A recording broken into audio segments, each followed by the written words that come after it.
My name is Justin Welby, and I'm the Archbishop of Canterbury, and I was responsible for crowning the King and organising the service within the Abbey.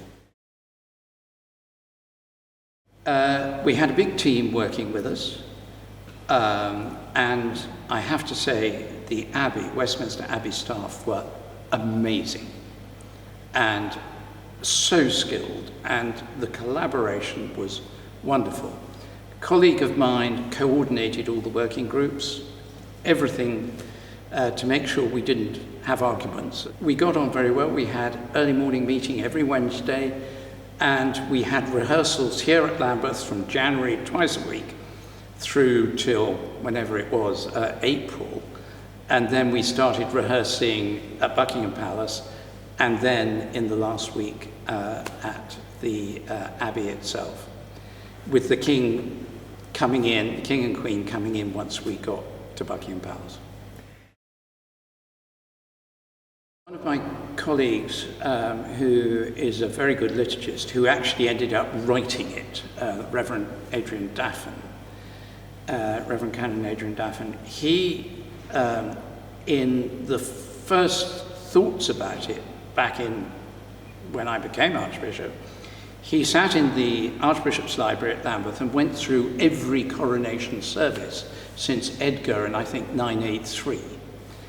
And he mapped out what had happened at each one. And of course, there are very few common features. There's the crowning, there's the anointing, even the oaths came in later than that, much later.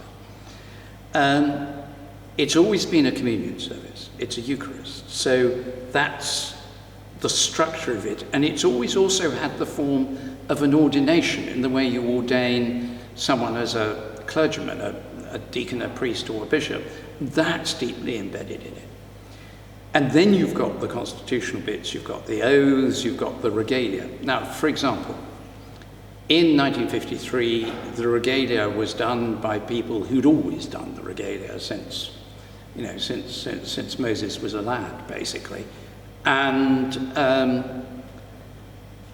because the hereditaries are no longer part of Parliament, and because in 1953 the total number of other faiths of people of other faith in the country was well under 1 million, probably under 500,000 in the 1951 census, and is now 6 million, we had to bring in other faiths so that the service represented the United Kingdom today, not the United Kingdom of some past age.